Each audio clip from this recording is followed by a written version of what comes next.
Hi, and welcome to the show. I'm Nancy Guppy, coming to you from a deeply thoughtful exhibit at ANT Gallery, which is located on the grounds of the Seattle Center. Titled Palestinians and Jews Working for Peace, this show features artworks from 3 different sources. Primary school students who live in Oasis of Peace, a community near Tel Aviv where Palestinian and Jewish families live peacefully with each other. There are paintings from young children who live in Gaza, and a few pieces from local artists. The strength of this poignant show is that it transcends politics.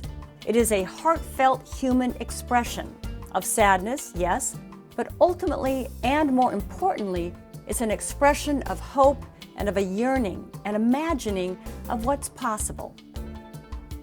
Palestinians and Jews Working for Peace runs through the end of April, goes away for May, and shows again June 1st through the 21st. Hours and location are at antgallery.org.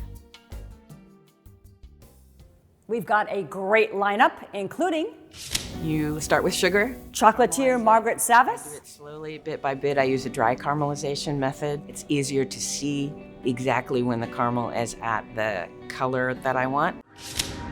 the Seattle International Film Festival turns 50, and music from Brent Amaker and the Rodeo. Well, the wisdom come with age, why you gotta keep making these mistakes? You're never gonna grow if you walk the same road every day. And we'll begin with the beautiful work of representational urban landscape artist Michael Stasinos.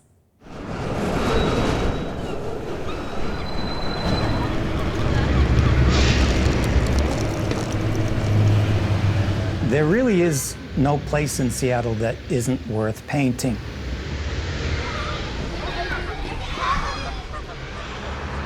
There's always something in the landscape that's giving a narrative to the location.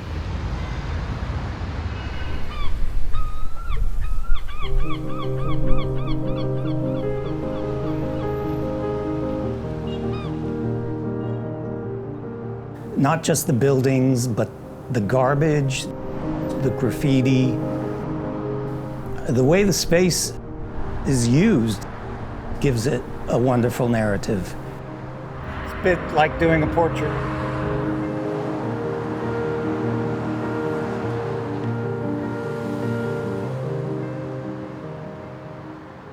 You paint Seattle, and you can make it about what the lighting is at sunset.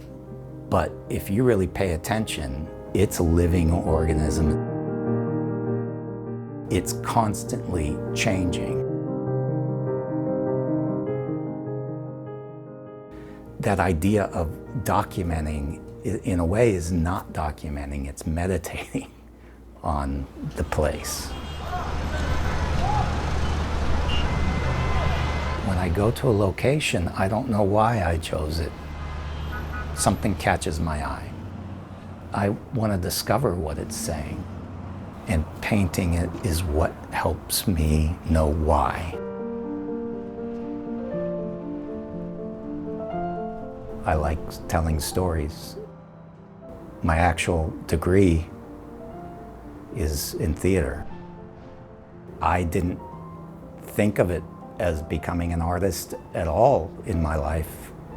But when I went to college and I thought, I'm going to take an art class, and I took the drawing class and I flunked. And he was like, well, if you come back to class and make it up, I will change your grade. And I did. The result of that is they offered me a scholarship. Something happened in graduate school that I didn't realize at the time was a moment for me. I was doing a portrait of a model, and then the model had to leave.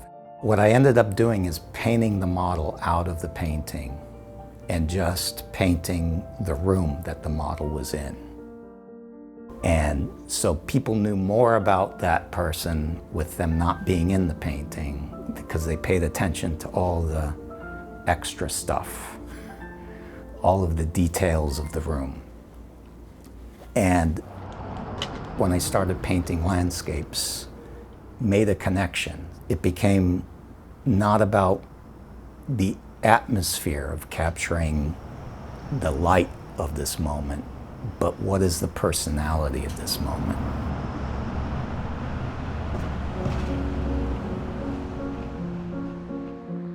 My painting process is really quite layered, at least I'd say 3 layers of color as I go towards detail, and general to specific.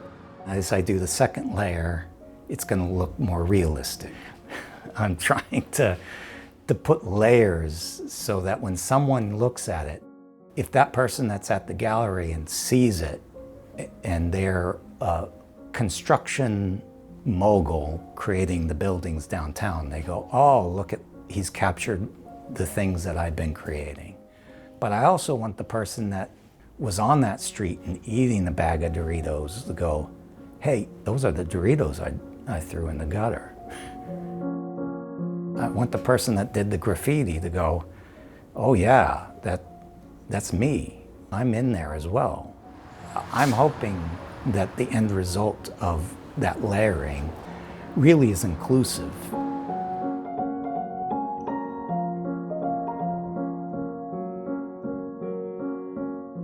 One of the most exciting aspects of having a realist painter who works at the level of Michael Stasinos is the excitement that people feel when they see his work.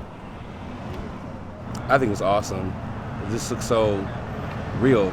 Like, I don't know, like the scenery jumped out into the canvas and he's just putting the finishing touches on it. Just looks magnificent. Like, wow. You can be 50 feet away from this and it hails you from that far away. And as they get closer to the painting, they realize how minute the details are in this, and they will stand in front of this painting for 10 or 15 minutes just to see the level of work, which is absolutely incredible. I think that art is my drug. I go through withdrawals and I get kind of antsy and upset if I am not doing it.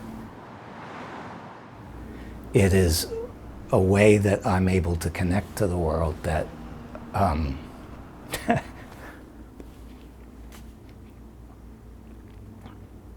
I don't think I can connect in any other way.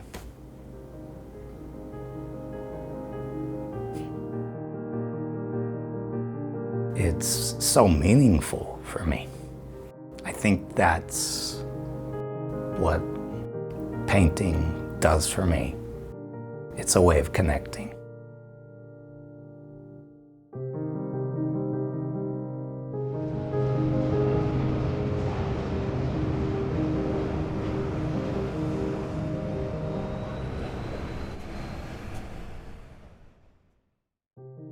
See more of Michael's work at michaelstasinos.com and at his Seattle gallery, Woodside Braceth, located near the Harbor Steps on Western Avenue.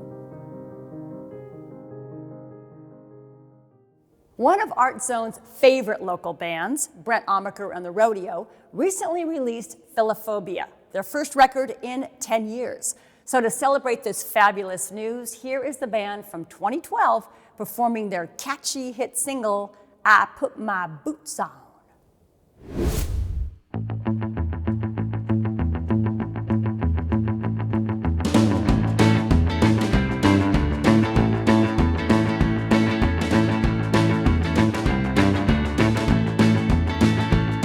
Well, the wisdom come with age, why you gotta keep making these mistakes? You're never gonna grow if you walk the same road every day. Some people never learn, never learn, never learn. Some people never learn, never learn, never learn. I got a scar on my head from beating my head against the wall. Hard to watch you slip, you don't learn from the fall. Some people never learn, never learn, never learn. Some people never learn, never learn, never learn. I put my boots on friend. Ain't really no big thing. You're just washing your life down the drain.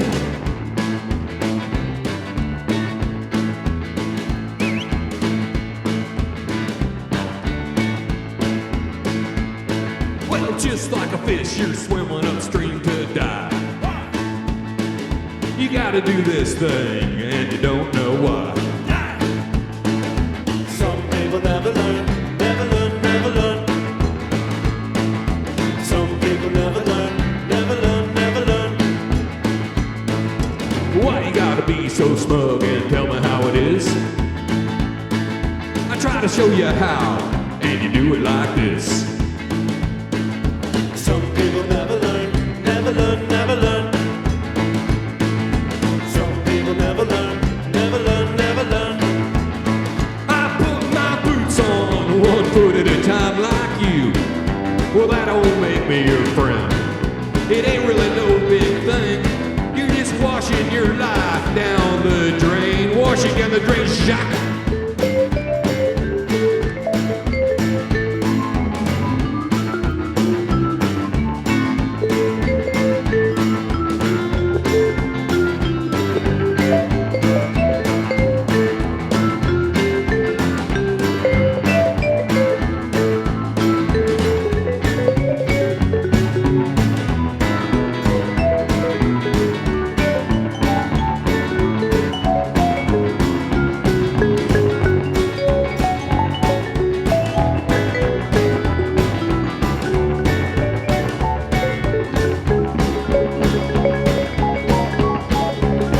I put my boots on 1 foot at a time like you. Well, that don't make me your friend. It ain't really no big thing. Ha! I put my boots on 1 foot at a time like you. Well, that don't make me your friend. It ain't really no big thing. You're just washing your life down the drain.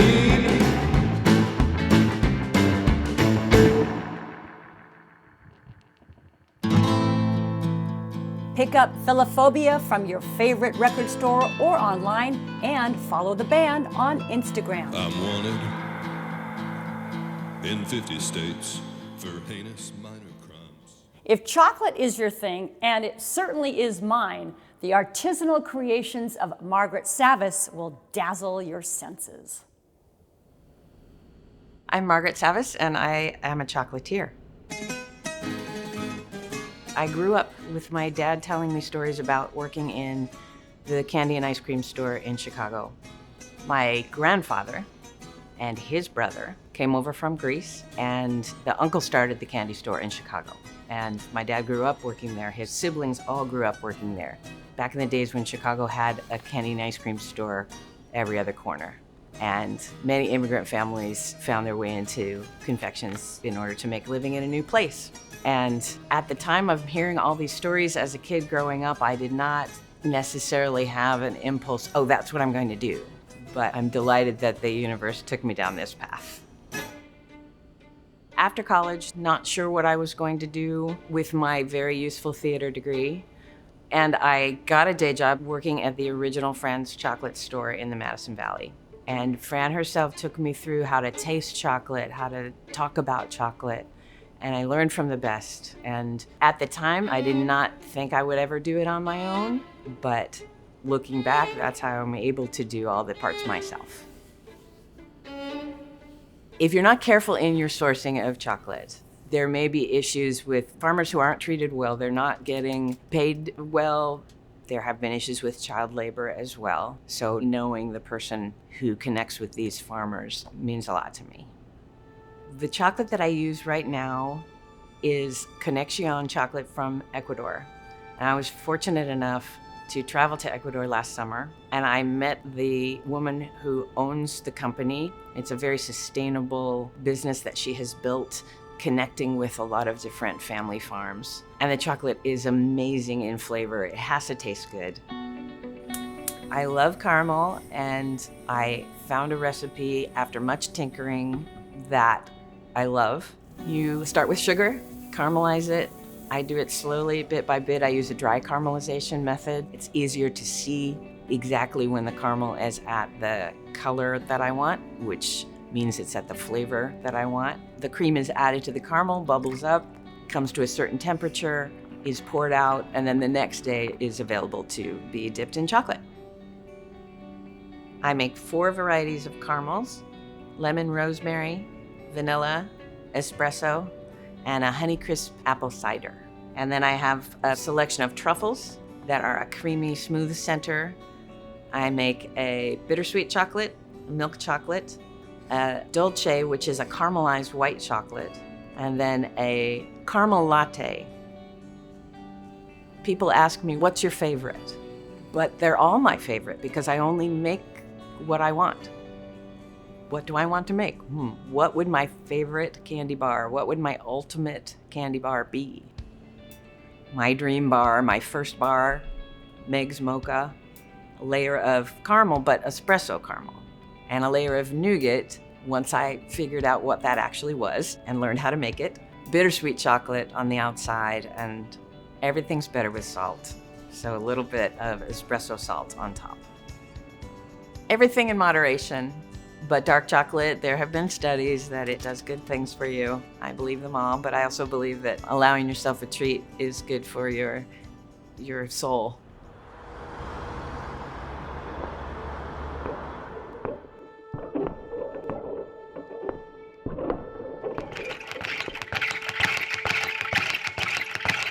I found boxing when my sister was going through a very, very rough time, and it was recommended to her to help get through this rough time.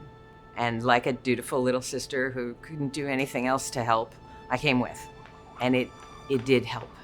And I saw it help other people. And it was kind of life-changing, and I never left. The community of Cappies it's hard to describe, but that's why most of us are there. And when there was an opportunity to train as a coach, it just seemed very natural to do. We welcome everybody into that space. Everyone's a boxer when they walk through the door. And I have boxing clients who range from 75-year-old Peggy, who just started and was just interested. She just walked through the door one day. To people in their 20s, everything in between. Keep your balance when you miss.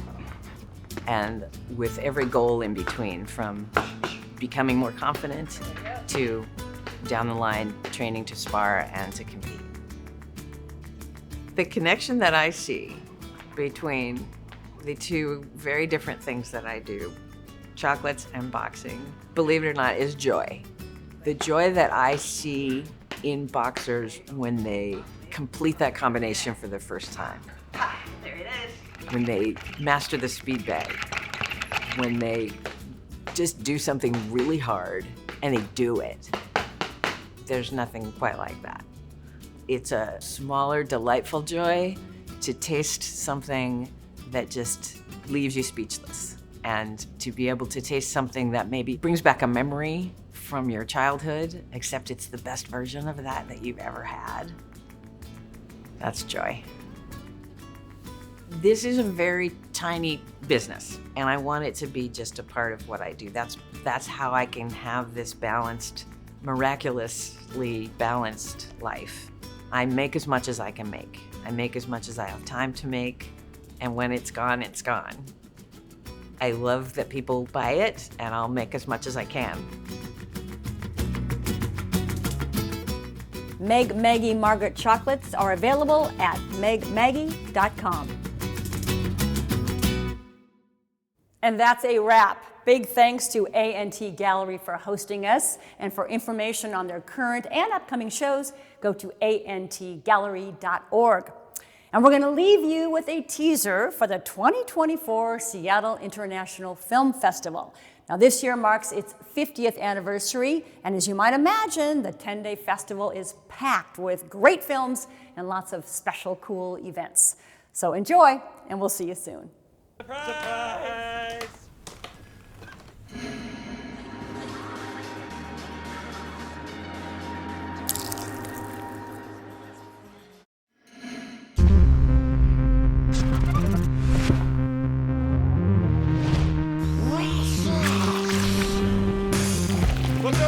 Take freedom!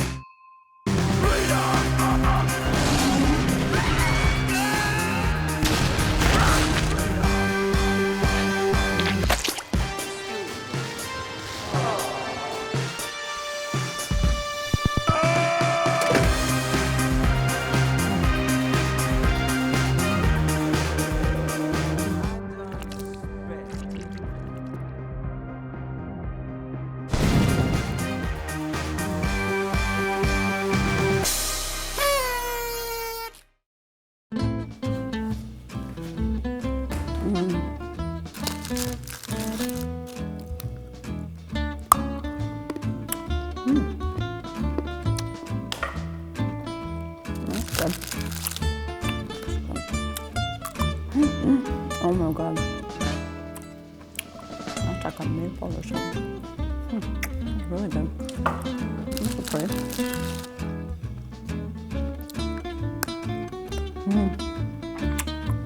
She does truffles really well. Yeah, I don't like white chocolate, but yeah, nope. Yeah, too much work.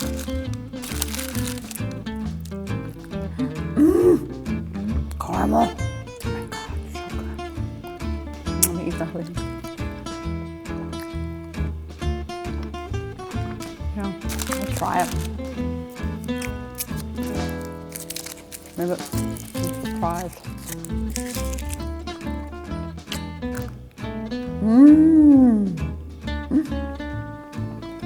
God.